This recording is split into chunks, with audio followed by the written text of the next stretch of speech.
सभागार में उपस्थित आदरणीय और प्रिय दोस्तों,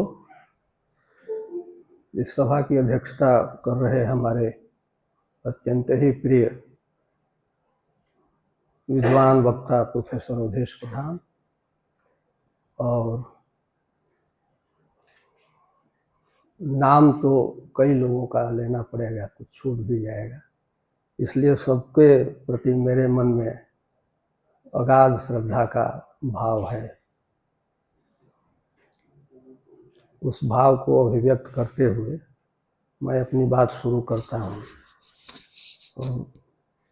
मैंने अनुमान नहीं लगाया था कि इतने बड़े विद्वानों के बीच मुझे बोलना पड़ेगा, क्योंकि कहीं भी बोलना होता है तो मुझे बहुत घबराहट होती है, इसलिए भरसक मैं इनकार करता हूँ। विद्यार्थी लोग रहते हैं तो वहाँ अच्छा लगता है। मैंने तो यही अनुमान लगाया था कि हमारे विद्यार्थी ज़्यादा रहेंगे, लेकिन यहाँ तो हमारे आदरणीय और बुजुर्ग विद्वान लोग ज़्यादा हैं, इसलिए मेरे दिल की धड़कन जो है कुछ तेज हो रही है। और नहीं हो, मैंने आपकी जो आचार्य की क्षमता है उसको पहचाना है, उसको सुना है, जाना है। और श्रद्धेय एस.एन. उपाध्याय सर हैं, IIT के डायरेक्टर रहे हैं, मालवीय मूल्य अनुशीलन केंद्र के संस्थापकों में हैं। तो प्रोफेसर राणा PV सिंह, इनसे तो चलता है मेरा, क्योंकि BA में बिरला छात्रावास में हम लोग खूब साथ रहते थे तो हम लोगों का तो एक हम उम्र है, इसलिए खूब बातचीत भी होती है वो दोस्ताना तरीके से। तो इसलिए पहले ही अपने वक्तव्य के शुरू करने से पहले ही मैं आप लोगों से माफ़ी मांग लेता हूं कि अगर कहीं त्रुटि हो, और गलतियां तो होंगी ही मुझसे, ये मैं जानता हूं, क्योंकि विषय काशी के साहित्यकार यह अपरंपार है। काशी के साहित्यकार ये अपरंपार है। भाषा की सीमा से परे है? नहीं, भाषा की सीमा से तो कुछ भी परे नहीं होता है। भाषा की सीमा के अंतर्गत ही सब कुछ होता है। यहाँ तक कि ईश्वर भी भाषा की सीमा के अंतर्गत ही है, इसलिए भाषा की सीमा से कोई परे नहीं है। किसी एक भाषा के साहित्यकार नहीं, एक भाषा के नहीं, ये बनारस हिंदू विश्वविद्यालय के अगर अमित जी यही विषय रख देते कि काशी हिंदू विश्वविद्यालय के हिंदी विभाग के साहित्यकार, अपने आप में ये बड़ा विषय था, बहुत बड़ा विषय है। और हिंदी विभाग के साहित्यकारों में हम लोगों ने तो वहाँ आचार्य रामचंद्र शुक्ल जन्म शताब्दी समारोह लगातार 3 दिनों तक हम लोगों ने मनाया था। हमारे गुरु डॉक्टर शिव प्रसाद सिंह उस समय अध्यक्ष थे। मानस चतुष्टयी समारोह हमने अकेले तुलसीदास पर 3 दिनों का, 4 दिनों का यहाँ पर अंतर्राष्ट्रीय सेमिनार संगोष्ठी हुई थी। और इतनी उठापटक, जयप्रकाश नारायण ने उस संगोष्ठी का उद्घाटन किया था। संयोग से वो जो माइक है वो माइक जवाब दे गया था, और वो उपाध्याय जी जानते होंगे, वो सलूजा साहब डायरेक्टर थे IIT, SS सलूजा।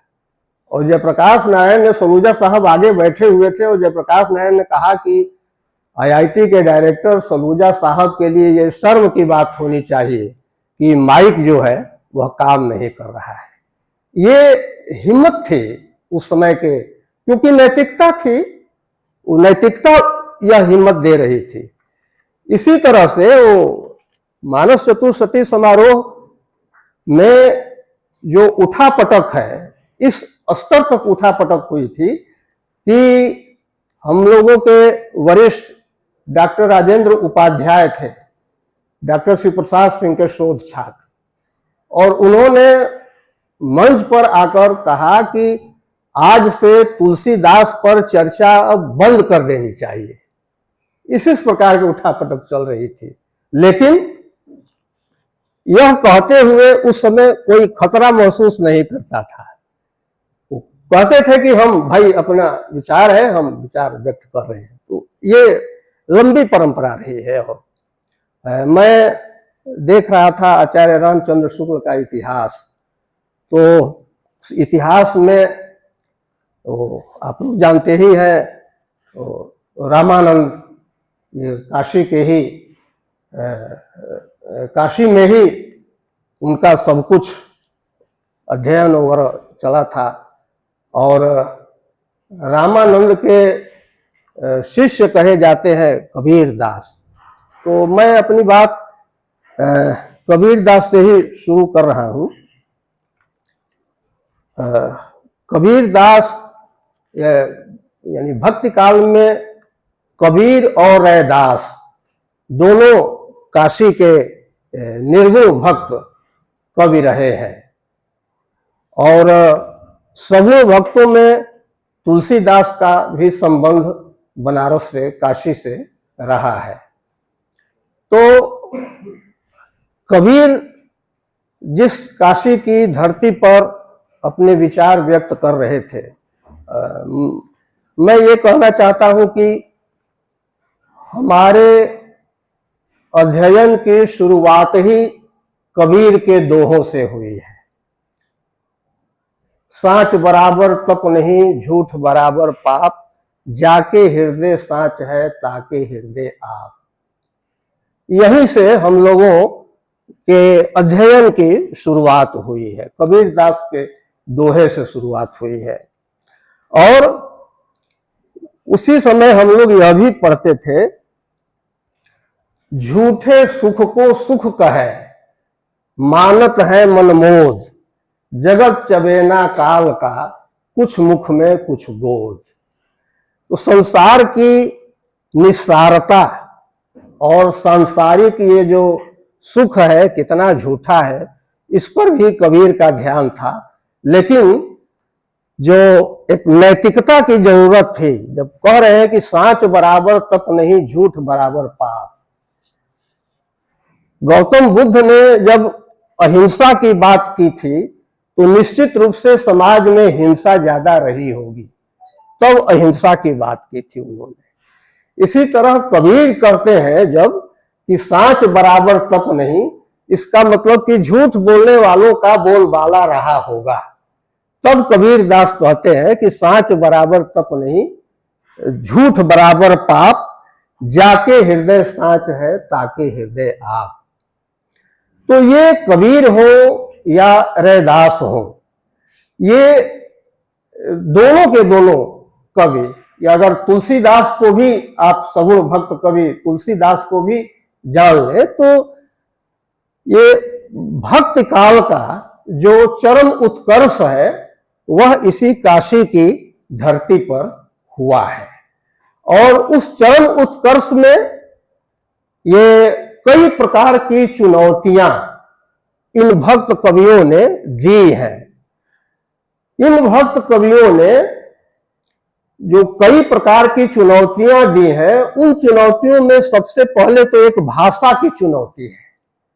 संस्कृत का जिस तरह से हमारे समाज में बोलबाला था, संस्कृत का जिस तरह से प्रभाव था, और वह प्रभाव आज भी है, क्योंकि कथा वार्ता में, शादी विवाह में जब तक पंडित जी संस्कृत के मंत्रों का पाठ नहीं करते हैं, तब तक यजमान को लगता है कि कथा ठीक से हुई नहीं।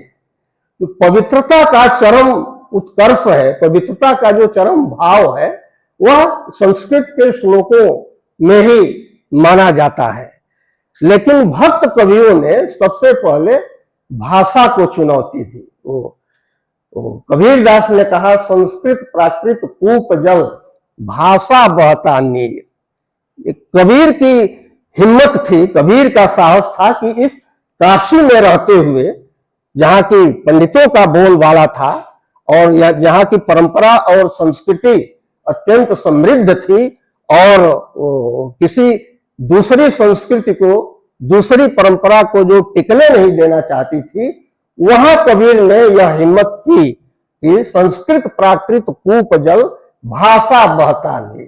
ये और तुलसीदास भी उसी तरह कहते हैं, स्वांतः सुखाय तुलसी रघुनाथ गाथा भाषा निबंध मतिमंजुलमा तनोती। मैं भाषा में, अत्यंत सुंदर भाषा में अपनी बात यानी राम कथा कहना चाहता हूं, कह रहा हूं। जबकि तुलसीदास का आप लोग जानते ही हैं कि रामचरितमानस का हर कांड जो है वो संस्कृत के श्लोकों से शुरू होता है। वर्णा नाम अर्थ संघा नाम रसा नाम छंदसामपि मंगला नाम च कर्तारौ वंदे वाणी विनायकम। तो मैं तुलसीदास को शौक से पढ़ाना चाहता था कक्षा में, एमए में, कि इसी बहाने तुलसीदास के बारे में कुछ ज्ञान मुझे मिले। तो पहला जो ये श्लोक मैंने जब पढ़ा कक्षा में, वर्णा नाम अर्थ संघा नाम रसा नाम छंदसामपि मंगला नाम च कर्तारौ वंदे वाणी विनायको, तो अब तक मैं जानता था कि वंदे वाणी विनायको सरस्वती और गणेश की वंदना के लिए यह छंद तुलसीदास ने रचा है। जैसे ही इसकी व्याख्या हम कर रहे थे तब तक हमारा एक विद्यार्थी खड़ा हुआ कि सर इस श्लोक में काव्य शास्त्र है। हमने कहा कि बताइए। तो देखिए, वर्ण नाम अर्थ संघाना, काव्य की परिभाषा यही है। वर्णा नाम अर्थ संघा नाम, शब्द और अर्थ का समूह, यही कविता है। शब्दार्थौ सहितौ काव्यम वाक्यम रसात्मकम काव्यम, संस्कृत के आचार्यों ने कहा है। तो तुलसीदास भी कहते हैं वर्णा नाम अर्थ संघा नाम रसा नाम छंदसामपि, काव्य की आत्मा है रस। तो कविता की परिभाषा भी और कविता की आत्मा, काव्य की आत्मा भी, वर्णा नाम अर्थ संघा नाम रसा नाम छंदसामपि, छंद और रस ये काव्य की आत्मा के रूप में हमारे यहां स्वीकार किए गए हैं। मंगला नाम च कर्तारौ, लोक मंगल की स्थापना ये कविता का प्रयोजन है, काव्य का प्रयोजन है लोक मंगल। तो काव्य की परिभाषा, काव्य की आत्मा और काव्य का प्रयोजन, तीनों के तीनों जो है तुलसीदास ने दो पंक्तियों के इस श्लोक में समाहित कर दिए हैं। और वंदे वाणी विनायकों, गणेश और सरस्वती की इसी बहाने उन्होंने वंदना भी कर ली है। ये तुलसीदास की प्रतिभा थी।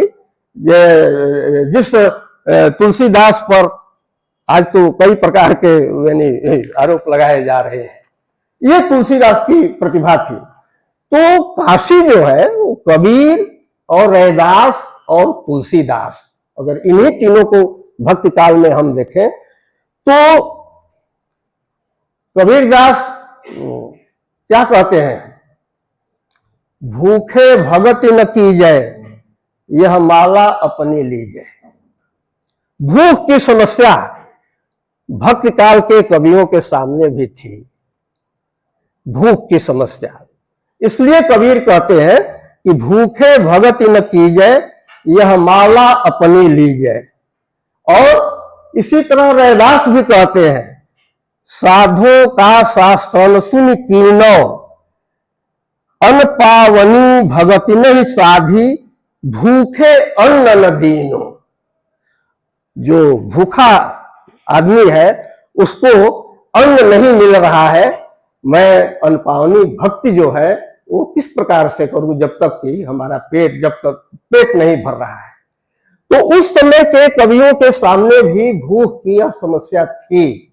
इसलिए कबीर भी कहते हैं और रैदास भी उस भूख की समस्या की ओर हमारा ध्यान आकर्षित करते हैं। कबीर तो इतना तक कहते हैं, अब न बसू यही गांव गुसाई, अब इस गांव में रहने की हिम्मत, रहने की इच्छा नहीं हो रही है। जब बहुत बहुत अपार जब कष्ट होता है, असह्य कष्ट जब होता है, तब हम कहते हैं कि अब इस जगह को छोड़ देना चाहिए। तो इस अपार कष्ट से, दुख से दुखी होकर कबीर कहते हैं अब न बसो यही गांव गुसाई। अब इस गांव में अब रहने की इच्छा नहीं कर रही है। तेरे नेवगी खरे सयाने हो राम, तेरे नेवगी खरे सयाने हो राम। बड़े चतुर है यहाँ के, इस गांव के जो नियंत्रक हैं वो बहुत ही चतुर है। गांव को ठाकुर खेत को नेते, काइथ खर्च न पारे, जोरी जेवरी खेत पसारे, सब मिल मोको मारे हो रहा।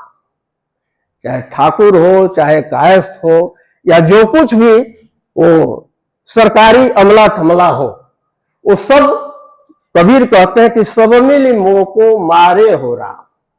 इसलिए जो सब मिलकर, और मारने का मतलब केवल कोड़ा और डंडा मारना ही नहीं है।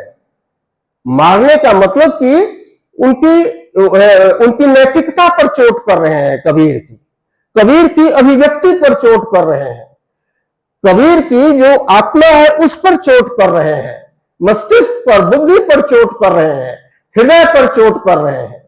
तो कई प्रकार से जो गांव के जो नियंत्रक हैं, जिनके हाथ में गांव की सत्ता है, वो कई प्रकार से कबीर को चोट कर रहे हैं।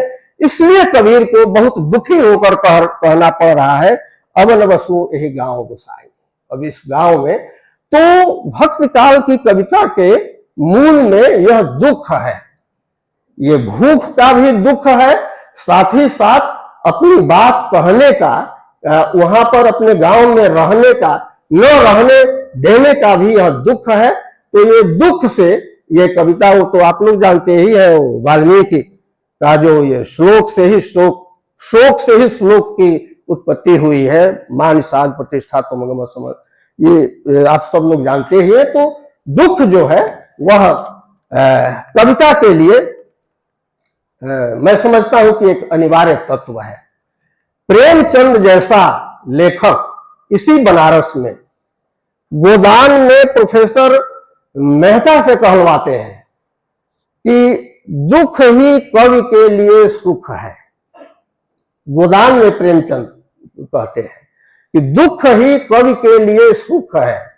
जिस दिन कवि ऐश्वर्य भोग विलास में रम जाएगा, उस दिन कवि के उच्च स्तर से वह नीचे गिर जाएगा।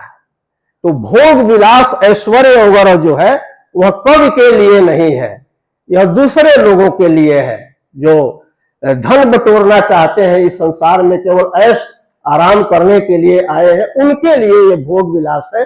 लेकिन कवि, क्योंकि प्रेमचंद, इसी काशी में प्रेमचंद कहते हैं कि साहित्य हमें स्वाधीन बनाता है, साहित्य हमें स्वाधीन और स्वाभिमानी बनाता है।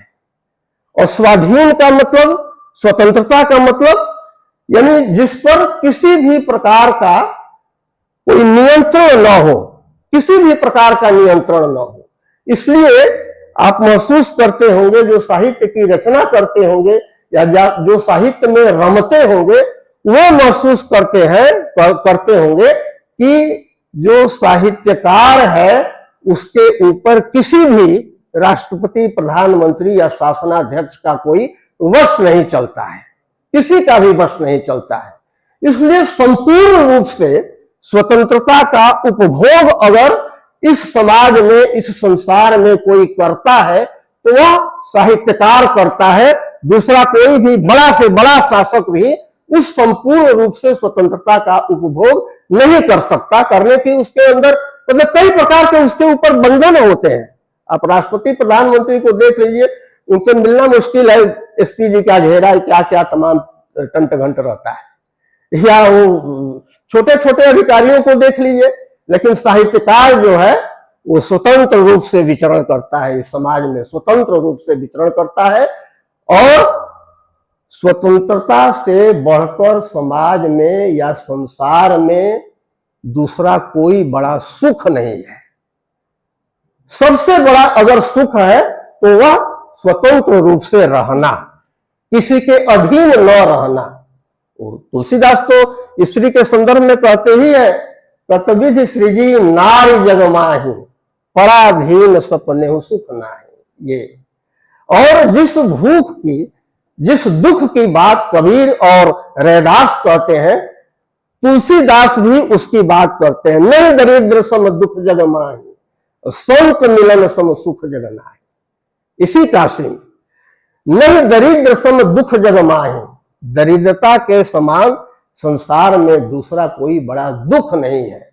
लेकिन सुख के लिए वही तुलसीदास कहते हैं कि संत मिलन सम सुख जग नाहि। हमें आश्चर्य होता है कि रामचरित मानस के पग पग पर तुलसीदास संतों की महिमा का गान करते हैं। और संतों की महिमा का गान इसलिए करते हैं क्योंकि तुलसीदास महसूस करते थे कि हमारे समाज में असंतों का बोलबाला बहुत ज्यादा हो गया है, तभी संतों का उन्हें गान करना पड़ा। और संत का मतलब तुलसीदास, संत हृदय नवनीत समाना। तुलसीदास के लिए संत की परिभाषा जो है वो आजकल के जो संत वगैरह दिखाई दे रहे हैं हम लोगों के समाज में, आप उन संतों का अर्थ मत लीजिएगा। आजकल के संतों का वह अर्थ नहीं लेना चाहिए। ये तुलसीदास जो संतों की परिभाषा देते हैं वो कहते हैं कि संत हृदय नवनीत समाना, यानी मक्खन के समान संतों का हृदय होता है। एक बहुत बढ़िया ये दोहा वो तुलसीदास ने ही लिखा है संतों के बारे में। मुझे रामचरितमानस का संतों के संदर्भ में वह दोहा बड़ा प्रिय लगता है मुझे। बंदौ संत समान चित, हित अनहित नहीं कोई, अंजलि गत शुभ सुमन जिमि, सम सुगंध करि दोई। तो बंदौ संत समान चित, यानी शत्रु और मित्र दोनों स्थितियों में संत का चित्त जो है वह एकदम समान रूप से रहता है। वो गीता में भी योगी के लिए ये परिभाषा दी गई है, समत्वम जो उच्यते। तो बंदौ संत समान चित, हित अनहित नहीं कोई, न उनका कोई हित है न कोई उनका अनहित है, न कोई शत्रु है न कोई मित्र है। ऐसे संतों की मैं वंदना करता हूं। अंजलिगत शुभ सुमन जिमि, सम सुगंध करि दोई। तुलसीदास कहते हैं कि ये उंगलियां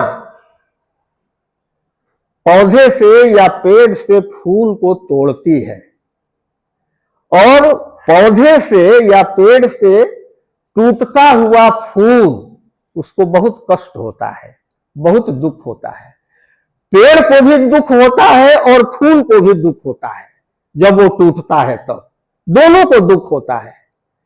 लेकिन अंजलिगत शुभ सुमन जिमि, सम सुगंध करि दोई। वो टूटता हुआ फूल भी, जो उंगलियां तोड़ती हैं, जो उंगलियां फूल को तोड़ती हैं तो दुखी तो होते हैं, पेड़ पौधे भी दुखी होते हैं, फूल भी दुखी होता है। उंगलियों पर क्रोध आना चाहिए, गुस्सा आना चाहिए। लेकिन तुलसीदास कहते हैं कि फूल जो है उन उंगलियों को अपनी खुशबू से भर देता है, अपनी खुशबू से ये फूल भर देता है। तो ऐसे संत का हृदय होना चाहिए कि अगर कोई हमारा अहित भी सोचे, अहित करने की भी बात करे, तो हमें उसमें भी अपना आपा नहीं खोलना चाहिए। हमें समान रूप से हित और अनहित, चाहे जो ही हो, जो कोई हो, हमें समान रूप से उसी स्थिति में रहना चाहिए। फिर ये भक्ति काल जो है ये प्रेम का संदेश देता है, और प्रेम के संदेश की जरूरत हर काल में रही है, हर युग में रही है, चाहे व्यक्तिगत रूप से हो, चाहे सामाजिक रूप से, या देश के रूप से, या सांसारिक रूप से। लेकिन प्रेम की महत्ता हमेशा इस संसार में रही है।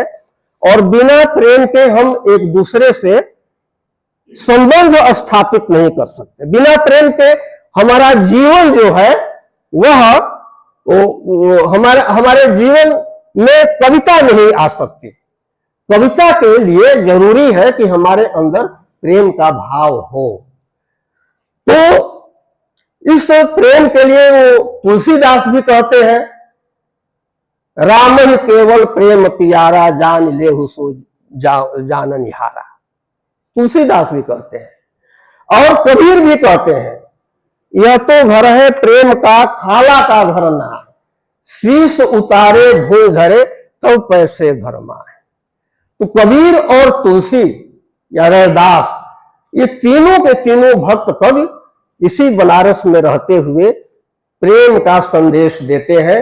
और उस प्रेम के संदेश पर आज की स्थिति में, आज के समय में हम कितना अमल करते हैं, ये अगर अमल करते हैं, अगर अपने अंदर प्रेम की इस भावना को धारण करते हैं, तो निश्चित रूप से इन कवियों का संदेश जो है वो सार्थक होगा।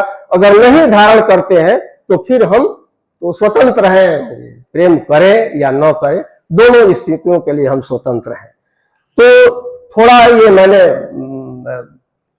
भक्ति काल के इन दो तीन कवियों के बारे में थोड़ी, क्योंकि काशी से ही इन कवियों का संबंध रहा है। रीति काल में जब आते हैं आप, तो रीति काल में मैं शुक्ल जी का इतिहास देख रहा था कि रीति काल में बनारस में कुछ कवि हुए हैं या नहीं। तो शुक्ल जी की ये विशेषता है कि वे हर युग में जिस कवि या लेखक का परिचय देते हैं, उसका स्थान और उसकी जाति दोनों देते हुए चलते हैं। तो रीतिकाल को जब मैं देख रहा था हिंदी साहित्य का इतिहास में, तो आश्चर्यजनक रूप से मिला। एक कवि है, राम जी जानते होंगे, रघुनाथ, रीतिकाल के कवि हैं। और ये रघुनाथ रीतिकाल के कवि, ये काव्य कलाधर, रसिक मोहन, जगत मोहन, ये इनकी रचनाओं के नाम है। और इनकी चौथी रचना का नाम है इश्क महोत्सव। रघुनाथ की चौथी रचना का नाम है इश्क महोत्सव। अब आज तो हो सकता है कि इश्क शब्द पर कुछ लोग आपत्ति करें कि नहीं, महोत्सव के साथ इश्क शब्द नहीं जुड़ सकता है, कुछ प्रेम या इस प्रकार का शब्द लाया जाए। लेकिन रघुनाथ ने रीति काल में अपने ग्रंथ का नाम दिया इश्क महोत्सव। तो किस प्रकार का इश्क, किस प्रकार का, मैंने एक जगह कहा था, नामवर जी से काशीनाथ जी ने पूछा कि इश्क में और प्रेम में क्या अंतर है, या इश्क और प्यार में क्या अंतर है। तो नामवर जी ने जवाब दिया कि अगर एक व्यक्ति दूसरे से प्रेम करता है, ये एक लड़का किसी लड़की से प्रेम करता है, तो वो कहता है मैं तुमसे इश्क करता हूं। लेकिन जब देश से प्रेम करना हुआ तो नहीं कह सकते कि मैं देश से इश्क करता हूं, वहां कहेंगे कि मैं देश को प्यार करता हूं, मैं देश से प्रेम करता हूं। ये इश्क और प्रेम में अंतर है। ये नामवर सिंह ने काशीनाथ जी को का एक इंटरव्यू में उन्होंने ये बताया था। मैंने सोचा कि आप लोगों को भी जब प्रेम और इश्क की बात चल ही रही है, तो आपके जीवन में बहुत ही काम आएगा ये इश्क और प्रेम।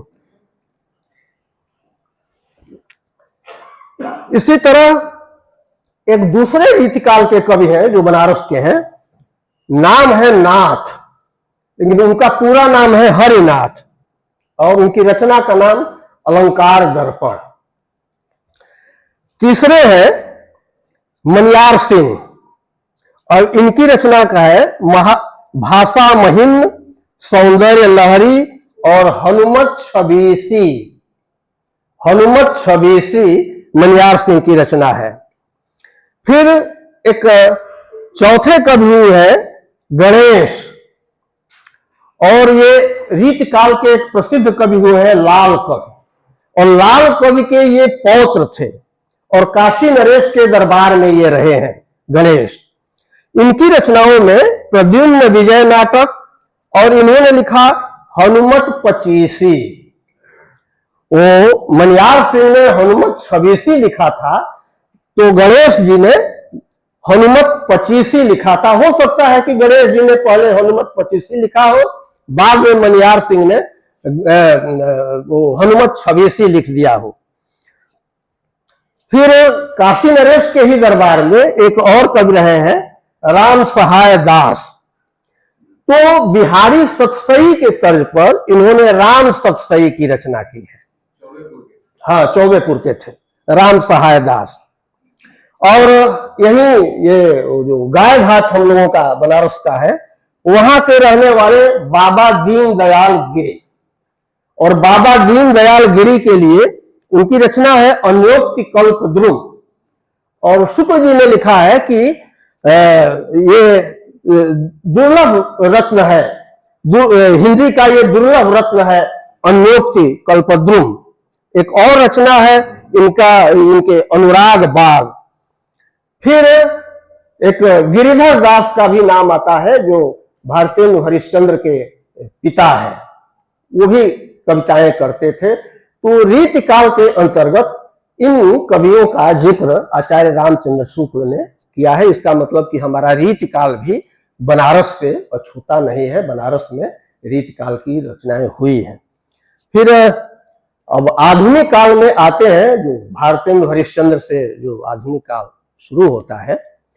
और भारतेंदु जी के बारे में जानते ही है, रामविलास शर्मा ने बहुत विस्तार से भारतेंदु हरिश्चंद्र के बारे में लिखा है।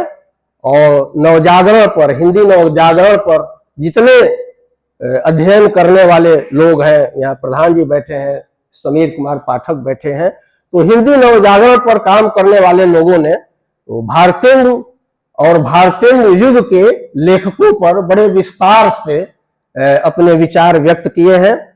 वो समीर पाठक ने तो कई रचनाएं इस संदर्भ में, हम तो कहते हैं कि भारतेंदु हरिश्चंद्र और हिंदी नवजागरण पर एक स्वतंत्र रूप से बनारस हिंदू विश्वविद्यालय में प्रधान जी का और समीर पाठक का एक व्याख्यान होना चाहिए 2-2 घंटे का। और नवजागरण क्या है और भारतेंदु युग क्या है, इससे हम पूर्ण रूप से परिचित होंगे। तो भारतेंदु हरिश्चंद्र, उस समय एक समस्या थी देशभक्ति और राजभक्ति की। भारतेंदु हरिश्चंद्र और रामविलास शर्मा ने स्पष्ट रूप से इसको कहीं उन्होंने छिपाया नहीं है कि भारतेंदु हरिश्चंद्र जो है वो 100% देशभक्ति का ही राग अलाप रहे थे। वो कहाँ उनकी रचनाओं में राजभक्ति है और कहाँ उनकी रचनाओं में देशभक्ति है। देशभक्ति में आवल सब मिल रोऊ भाई, हा हा भारत दुर्दशा देखी न जाई।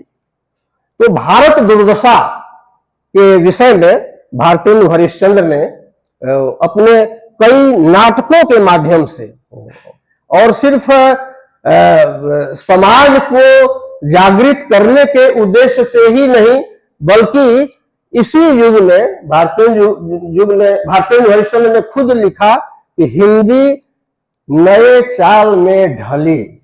ये वाक्य शायद यही है, हिंदी नए चाल में ढली। और व्याकरण शास्त्री जो है नई चाल कह सकते हैं, लेकिन भारतेंदु हरिश्चंद्र ने जो लिखा कि हिंदी नए चाल में ढली।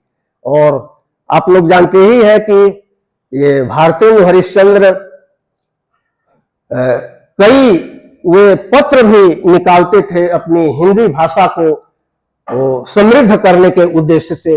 लोगों तक हिंदी भाषा कैसे पहुंचे, न सिर्फ विषय वस्तु की दृष्टि से बल्कि भाषिक संरचना की दृष्टि से भी भारतेंदु हरिश्चंद्र कितनी बड़ी सेवा हमारे हिंदी समाज का कर रहे थे, इसका वर्णन करना बहुत कठिन है, बहुत मुश्किल है।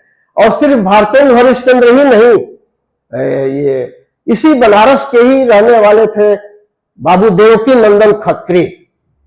हम लोग जाते हैं जब गोदौलिया और भेलूपुर से आगे बढ़ते हैं तो देवकी नंदन खत्री की हवेली आज भी मौजूद है। और बाबू देवकी नंदन खत्री आप लोग जानते हैं कि चंद्रकांता संतत चंद्रकांता चंद्रकांता संतत ये उपन्यासों की रचना की। और शुक्ल जी ने लिखा है कि इन उपन्यासों को पढ़ने के लिए कई लोगों ने हिंदी सीखी। क्या रहा होगा उन उपन्यासों का महत्व कि पाठकों को उपन्यासों ने अपनी ओर आकर्षित किया, भाषा सीखने के लिए मजबूर कर दिया। आज तो हम सब लोग भाषा जानते हैं, इसके बावजूद मुश्किल से कोई रचना कभी कभार आ जाती है जो हमें आकर्षित करती है पढ़ने के लिए। लेकिन देवकी नंदन खत्री के उपन्यासों को पढ़ने के लिए लोगों ने हिंदी सीखी। ये उपन्यासों का था यहाँ पर, या लेखकों का यहाँ पर असर था। भारतेंदु युग में ब्रजरत्न दास और राधा कृष्ण दास कई ये रचनाकार हुए हैं। मैं सीधे आता हूं वो प्रेमचंद पर,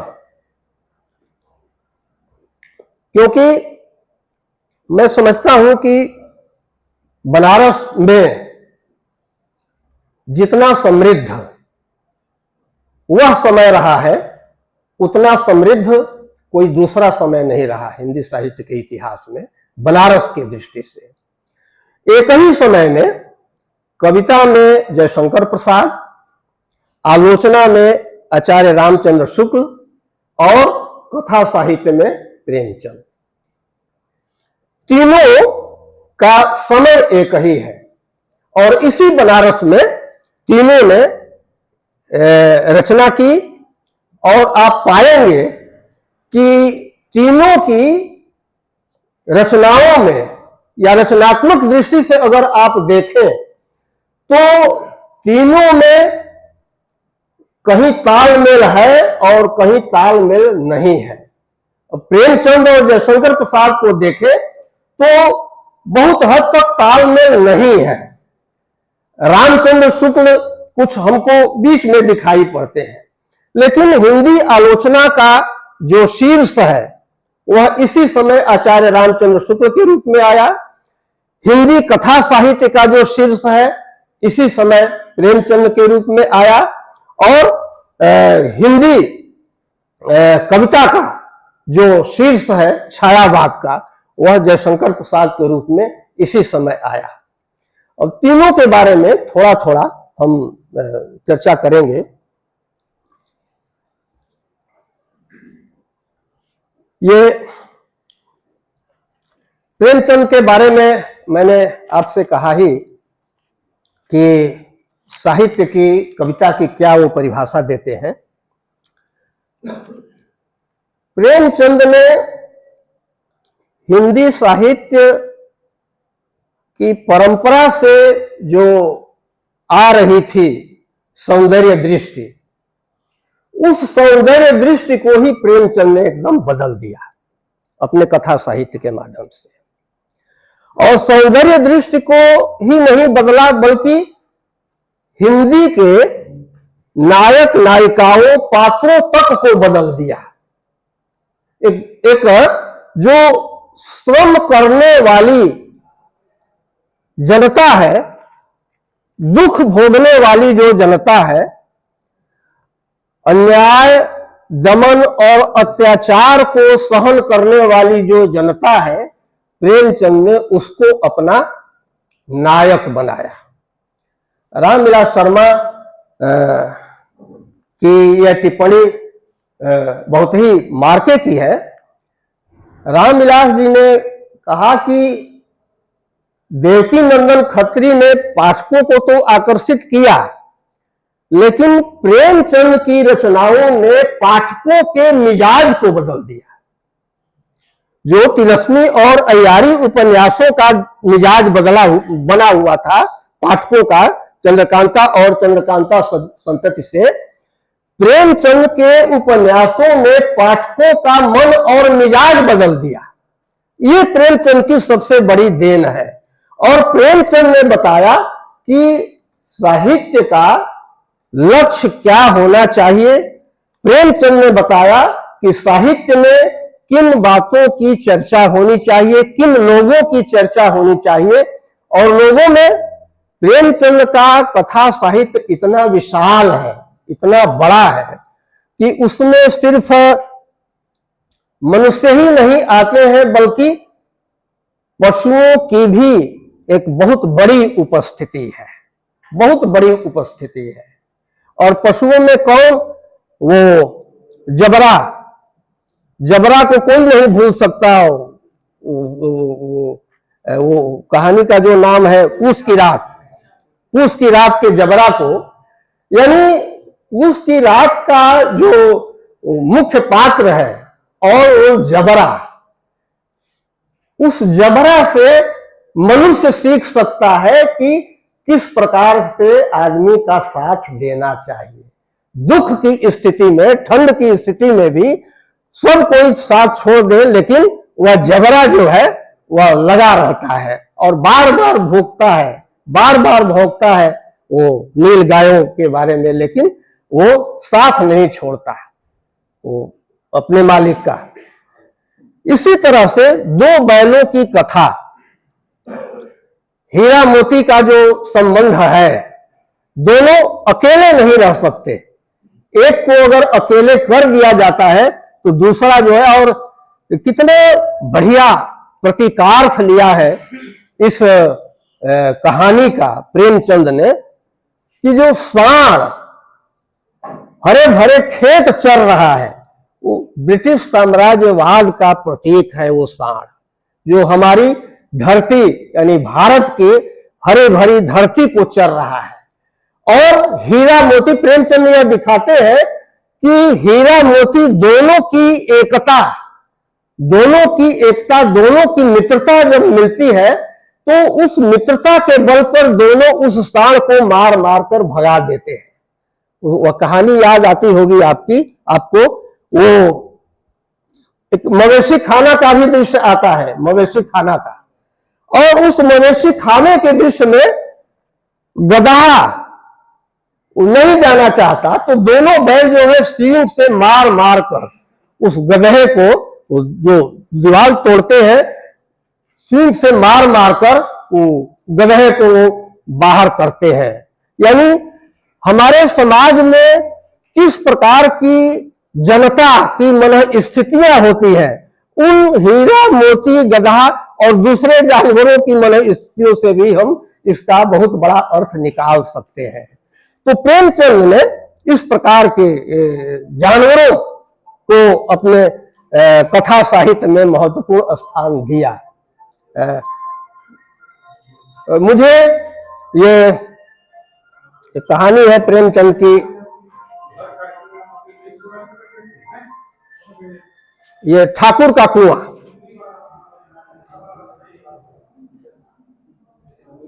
तो ठाकुर का कुआं,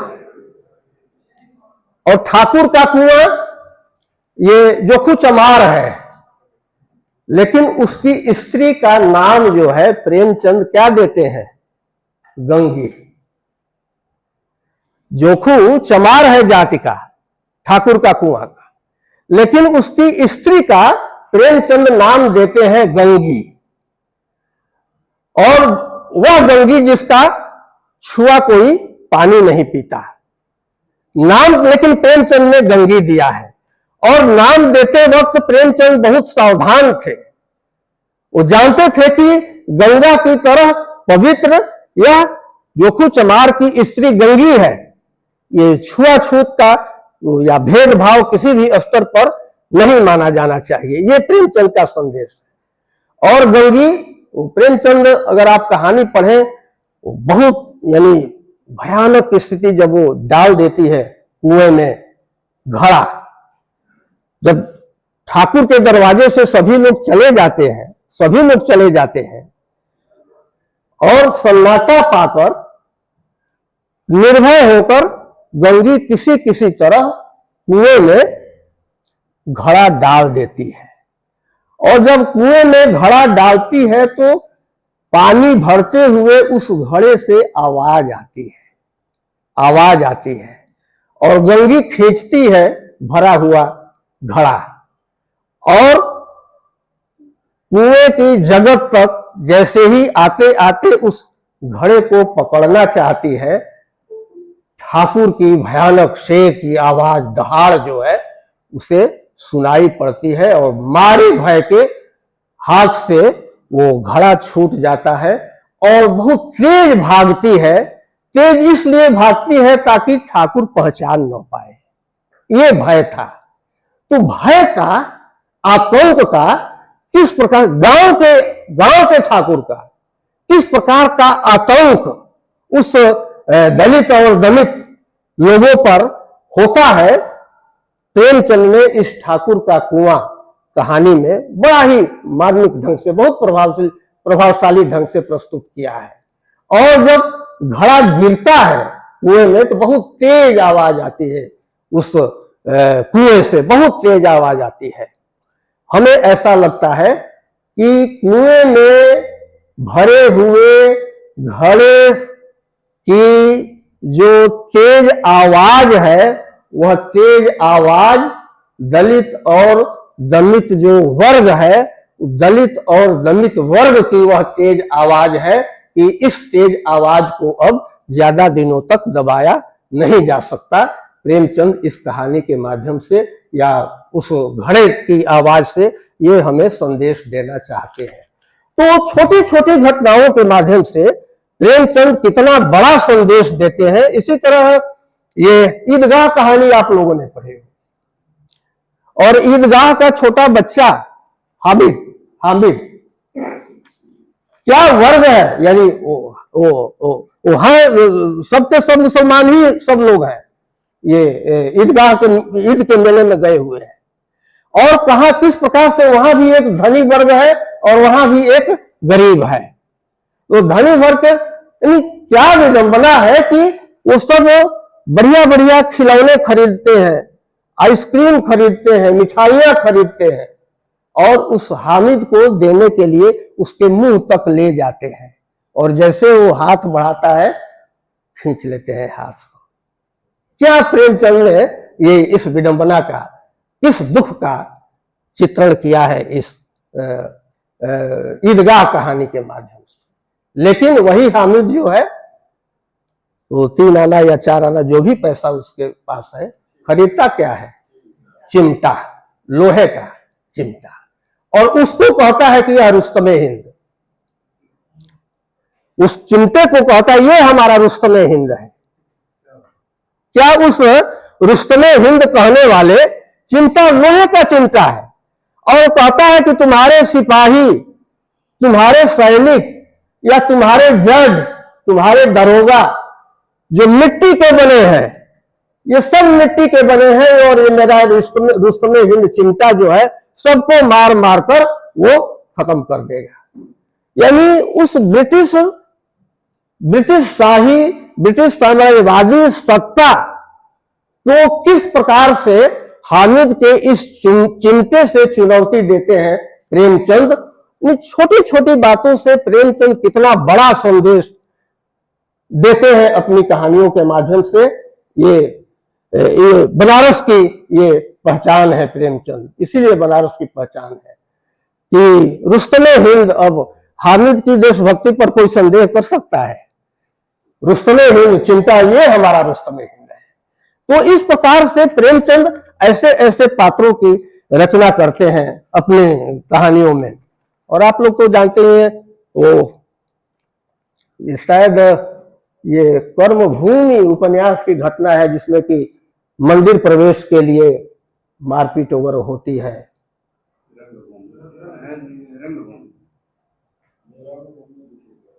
रंगभूमि में मंदिर प्रवेश वाली आसानी से मंदिर प्रवेश, ये कर्मभूमि की बात है। तो मंदिर प्रवेश को लेकर यानी वो सवर्ण और गैर सवर्ण में मारपीट होती है, सिर फट जाते हैं, और अंततः होता है कि मंदिर में प्रवेश जो दलित समुदाय को दिया जाएगा। इसी स्तर की ये कहानी जयशंकर प्रसाद की है, विराम चिन्ह। मंदिर प्रवेश से संबंधित ये कहानी है, विराम चिन्ह जयशंकर प्रसाद की भी एक कहानी है।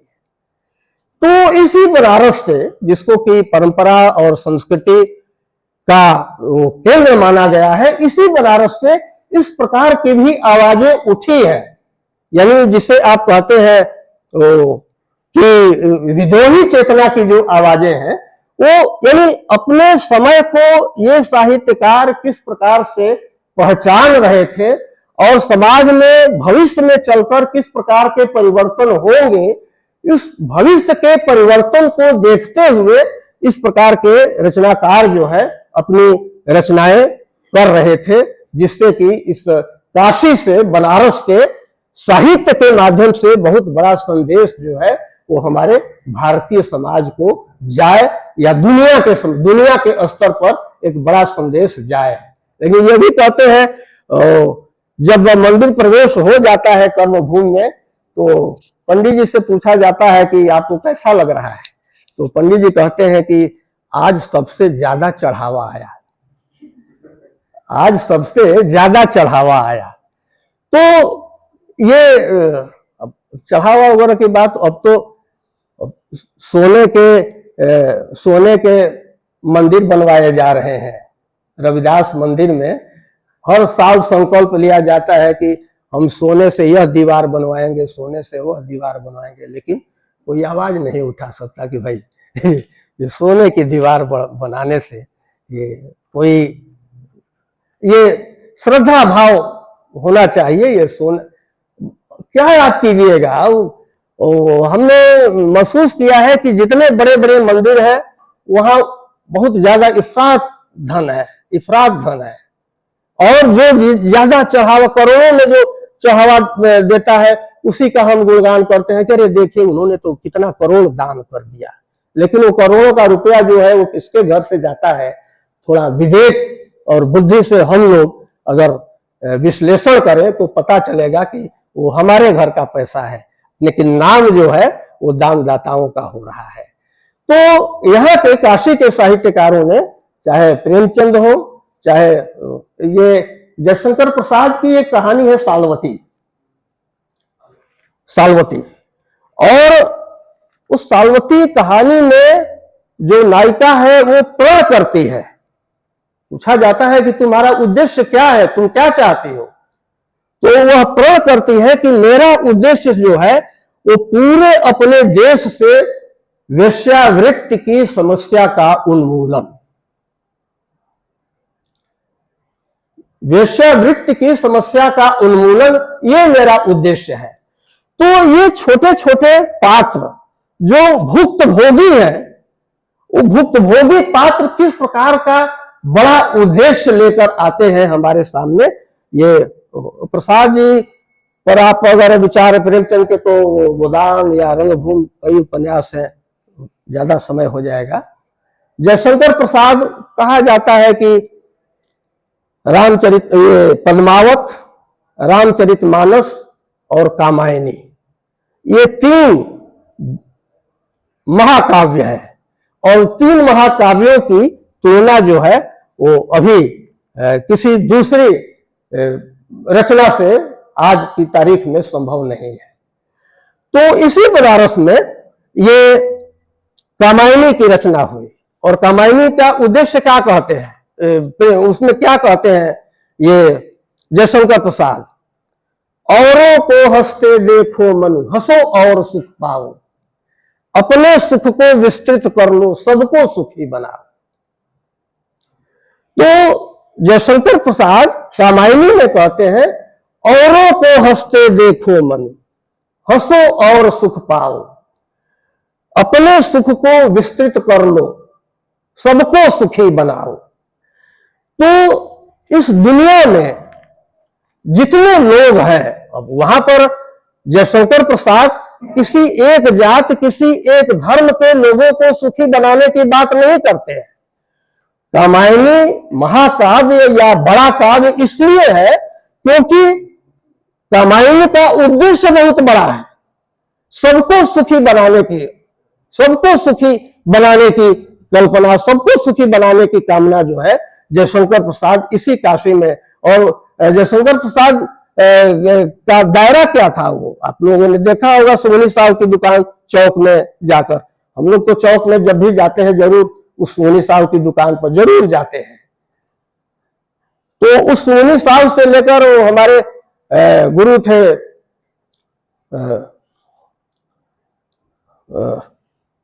रुद्रकाशी के, शिव प्रसाद मिश्र रुद्रकाशी के, बहती गंगा वाले।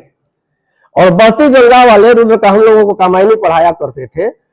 और रुद्र जी ये कहते थे कि जयशंकर प्रसाद ने चौक से लेकर और गोदौलिया तक इसी रास्ते में भ्रमण करते हुए अपने श्रद्धा के सौंदर्य की सृष्टि कर ली है। श्रद्धा जो उनको मिली थी इसी दूरी में रुद्रकाशी के हम लोगों को बताते थे कि जयशंकर प्रसाद को श्रद्धा जो है इसी दूरी में मिली थी, इसी रास्ते में मिली थी। और श्रद्धा का जो बड़ा उद्देश्य है, शक्ति के विद्युत कणजों व्यस्त, विकल बिखरे हैं हो निरुपाय, समन्वय उनका करे समस्त, विजयनी मानवता हो जाए। तो मानवता के विजयनी होने की कल्पना जो है वह जयशंकर प्रसाद कामायनी नामक अपने महाकाव्य से करते हैं, संपूर्ण मानवता विजयनी हो। और ये जयशंकर प्रसाद ही अपने चंद्रगुप्त नाटक में कहते हैं। और इसका संदर्भ आज कितना प्रासंगिक है।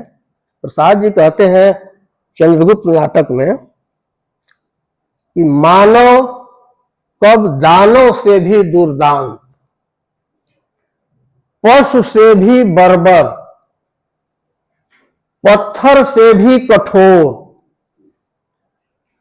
करुणा के लिए निरवकाश हृदय वाला हो जाएगा, जाना नहीं जा सकता। मानव कब दानों से भी दुर्दांत, मानव कब दानों से भी दुर्दांत, पशु से भी बर्बर, पत्थर से भी कठोर, करुणा के लिए निरवकाश हृदय वाला हो जाएगा, जाना नहीं जा सकता। ये जयशंकर प्रसाद चंद्रगुप्त नाटक में कहते हैं। मैनेजर पांडे भाषण दे रहे थे एक जगह। मैनेजर पांडे ने अपने भाषण में कहा कि देखो ये पूंजीवाद का समय है और इस पूंजीवादी युग में, क्योंकि पूंजीवाद की दो मुख्य विशेषताएं होती हैं, एक जन्मजात बर्बरता और दूसरा अथाह पाखंड। ये पूंजीवाद की दो प्रमुख विशेषताएं हैं, एक जन्मजात बर्बरता और दूसरा अथाह पाखंड। और यह बर्बरता और पाखंड आज विश्व स्तर पर, अमेरिका हो या रूस हो या फिलिस्तीन हो, आप हर जगह इस बर्बरता और अथाह पाखंड को आप खुद महसूस कर रहे होंगे। तो इन कवियों, इन लेखकों का जो उद्देश्य था वो मानवता को विजयी बनाने का उद्देश्य था। मनुष्य के हृदय में अधिक से अधिक करुणा का भाव भरना इन कवियों और लेखकों का उद्देश्य था। क्योंकि आचार्य रामचंद्र शुक्ल का एक निबंध ही है करुणा, और शुक्ल जी उस बुद्ध की करुणा को, जो हमारे अंदर जितने भाव हैं उन सभी भावों में सर्वश्रेष्ठ भाव वो करुणा को मानते हैं कि करुणा से श्रेष्ठ भाव दूसरा कोई नहीं है। अगर हमारे अंदर करुणा का भाव आ जाए तो अपने आप यह जो पाखंड और बर्बरता है वो कोसों हमसे दूर रहेंगे। यही रामचंद्र शुक्ल जो है सिर्फ करुणा ही नहीं है, तो हम लोगों के यानी लोभ और प्रीत, श्रद्धा भक्ति, बड़ा प्रसिद्ध निबंध है श्रद्धा भक्ति। और श्रद्धा भक्ति में शुक्ल जी परिभाषा देते हैं, प्रेम और श्रद्धा के योग को भक्ति कहते हैं। बहुत इन कवियों की, इन लेखकों की, इन महान आचार्यों की सबसे बड़ी विशेषता यह भी रही है कि इन्होंने आसान शब्दों में, छोटे छोटे वाक्यों में बड़े बड़े अर्थ भर दिए हैं। जो हमारे लिए दुष्कर था, जो हमारे लिए बहुत कठिन प्रतीत होता था, उसको बहुत ये रामचंद्र शुक्ल ही नहीं, तुलसीदास को आप देखिए तो तुलसीदास अब माया जो है आचार्यों के लिए बहुत बड़ा संकट का है, कैसे इसको व्याख्यायित करते हैं। लेकिन तुलसीदास, मैं और मोर तोरते माया, जही बस कीन्हे जीव निकाया। मैं और मोर तोरते माया। मैं, जब आप कहते हैं कि यह मैं हूं, अर्थात तुम नहीं हो। मोर, यह मेरा है, तो हम कहते हैं कि यह मेरा है, लेकिन इसमें यह भी ध्वनि छिपी हुई है कि यह तुम्हारा नहीं है। जब किसी वस्तु को कहते हैं कि यह मेरा है, इसका मतलब कि यह तुम्हारा नहीं है। और जब कहते हैं कि यह तुम्हारा है, इसमें यह ध्वनि छिपी हुई है कि यह मेरा नहीं है। तो यही तो माया भेद उत्पन्न करती है। मैं और मोर तोरते माया, यह भेद बुद्धि जो उत्पन्न करे। अमित जी कह रहे हैं, मुझे भी लग रहा है कि कुछ ज्यादा हो रहा है। तो हाँ, तो यह मेरा और तेरा का भाव जिस दिन समाप्त हो जाएगा, उस दिन निश्चित रूप से यह जिंदगी जो है वह सुखमय हो जाएगी, आनंदमय हो जाएगी। मित्रों, ये शुक्ल जी, प्रसाद जी और प्रेमचंद, हमारे, मैंने कहा कि हिंदी विभाग में भी ये लाला भगवान दीन, श्याम सुंदर दास, रामचंद्र शुक्ल, केशव प्रसाद मिश्र, ये आचार्य विश्वनाथ प्रसाद मिश्र, रीति काल का इतना बड़ा विद्वान आज की तारीख में भी दूसरा कोई नहीं हुआ, आचार्य विश्वनाथ प्रसाद मिश्र। और विश्वनाथ प्रसाद, हजारी प्रसाद द्विवेदी यही हमारे यहाँ के अध्यक्ष रहे हैं। द्विवेदी जी भी अपने निबंधों और अपने उपन्यासों के माध्यम से ख्याति पाई है, और बनारस के ही ये साहित्यकार के रूप में इनकी गिनती होती है। और द्विवेदी जी इतने विनम्र, वो कहते हैं कि पीछे मुड़कर देखता हूं विराट रिक्तता, आज तक मैंने कुछ नहीं किया, धेले धेले के लिए किससे सिफारिश नहीं की, किसके यहां जाकर मैंने सिर नहीं नवाया। तो इतना बड़ा विद्वान, लेकिन कहते हैं कि मैं देखता हूं पीछे एक विराट रिक्तता, जैसे मैंने कुछ किया ही नहीं हो। यह विनम्रता यहाँ के साहित्यकारों में रही है, तुलसीदास से लेकर हजारी प्रसाद द्विवेदी तक। मित्रों, और यही विश्वनाथ प्रसाद मिश्र की परंपरा में आगे अगर चलिए तो वो आचार्य भोला शंकर व्यास, इनके समुद्र संगम उपन्यास की इधर कुछ ज्यादा चर्चा हुई है। दारा सुकोह और पंडित राज जगन्नाथ की मित्रता को आधार बनाकर और उस काल को इस पूरे उपन्यास में उन्होंने प्रस्तुत किया है।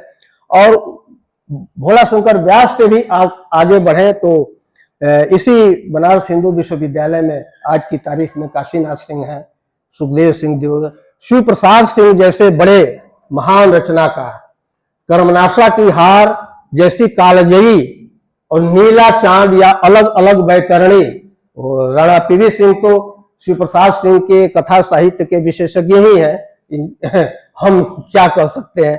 तो शिव प्रसाद सिंह, काशीनाथ सिंह जैसे रचनाकारों ने इस बनारस को अपनी रचनाओं से समृद्ध किया है। मैं धूमिल का भी नाम लेना चाहता हूं। ये धूमिल ही है जिन्होंने डंके की चोट पर कहा कि ये एक आदमी रोटी बेलता है, एक आदमी रोटी खाता है, एक तीसरा आदमी है जो न रोटी बेलता है न रोटी को खाता है, रोटी से खेलता है। यह तीसरा आदमी कौन है? मेरे देश की संसद मौन है। ये धूमिल कहने का, उस समय यानी 70 के पहले की ये बात है कि मेरे देश की संसद मौन है। तो तीसरे अपराधी की खोज धूमिल करते आए हैं और हमें भी चाहिए कि हम तीसरे अपराधी की खोज करें और जहां तक संभव हो सके। एक नामवर सिंह इसी बनारस के रहे हैं, केदारनाथ सिंह इसी बनारस के रहे हैं और नामवर सिंह ने एक निबंध लिखा है वाद विवाद संबंध में विश्वविद्यालय में हिंदी, और नामवर सिंह उसमें लिखते हैं कि हिंदी विभागों की प्रतिगामिता की एक अभिव्यक्ति इस प्रकार है, यहां असहमति का सर्वथा दमन किया जाता है। अब के आचार्य सेवक चाहते हैं, शिष्य नहीं। गुरु की चिंतन परंपरा का विकास उत्तरदायित्व पूर्ण और सहमति का साहसी शिष्य ही कर सकता है। तो असहमति का असहमत की हिम्मत जो है वह एक साहसी शिष्य ही कर सकता है। तो कहने को तो और बातें बहुत थी लेकिन वो संभव नहीं है। मैं इन्हीं बातों से अपनी बात खत्म करता हूं कि ये असहमति का जो साहस है तो चल ही पड़ा है कि असहमति का साहस और सहमति का विवेक, सहमति का विवेक और असहमति का साहस ये चल पड़ा है। तो अपने विवेक का हम अधिक से अधिक अपने जीवन में अगर प्रयोग करते हैं, क्योंकि साहित्य का सच्चा सुख जो है वह असहमति और अन्याय, अत्याचार और दमन के खिलाफ अगर आप अपनी असहमति दर्ज कराते हैं तब तो साहित्य पढ़ने और साहित्य को सुनने का कोई मतलब है। अगर यह साहस हमारे अंदर नहीं आ पाता है इसका मतलब कि साहित्य का पढ़ना हमारा जो है वो व्यर्थ है। मेरी कामना है कि आप विवेक के साथ साहित्य के सच्चे मार्ग पर चलें और असहमति का साहस अपने अंदर अर्जित करें। धन्यवाद।